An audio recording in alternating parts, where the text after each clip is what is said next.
त्रिज्या 8 सेमी वाले एक वृत्त के अंतर्गत खींचे जा सकने वाले वृत्त का क्षेत्रफल कितना होगा। हमें एक वृत्त बनाना है 8 सेमी त्रिज्या का। तो हम एक वृत्त बना लेते हैं जिसकी त्रिज्या कितनी है, 8 सेमी है।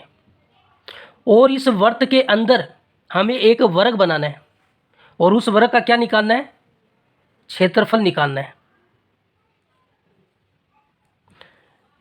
वृत्त का सेंटर पॉइंट यहाँ O होता है और इस सेंटर पॉइंट O से लेकर हम वृत्त की परिधि तक इसको मिलाएं तो वो इसकी त्रिज्या R होती है और इसका मान हमें 8 सेमी दिया गया है। अगर हम इसको इधर भी मिला दें तो ये भी इसकी त्रिज्या R ही होगी। ये वर्ग ABCD वृत्त की त्रिज्या R का मान हमें कितना दिया गया है, त्रिज्या R का मान हमें 8 सेमी दिया गया है। देखो इतनी लंबाई O से लेकर B तक 8 सेमी है तो O से लेकर D तक भी 8 सेमी है। अगर हम BD की बात करें तो BD की लंबाई क्या होगी, 8 में 8 जोड़ेंगे तो 16 सेमी हो जाएगी। और ये BD है क्या, ये वर्ग का विकर्ण है, वर्ग का विकर्ण, वर्ग का विकर्ण BD है और इसका मान 16 सेमी है।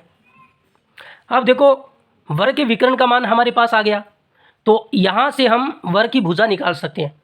वर्ग के विकर्ण का फॉर्मूला लगा दीजिए, √2 गुणा भुजा, √2 गुणा भुजा, इसका मान हमें 16 सेमी दिया गया है।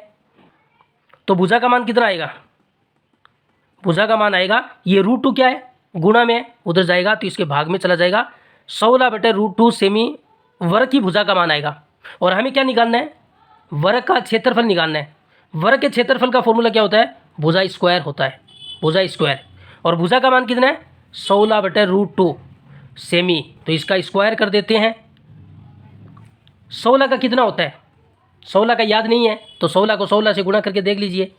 6 का 6 से गुणा किया 36, 3 6 3 9, यहाँ पर 6 और 1 6 9 6 15 और 2 256 होगा, 256। और √2 का वर्ग करेंगे 2 आएगा और सेमी का वर्ग करेंगे तो वर्ग सेमी आएगा। 256 में 2 का भाग दीजिए, 128 आएगा, 128 वर्ग सेमी इसका क्षेत्रफल होगा और बी ऑप्शन इसका सही होगा।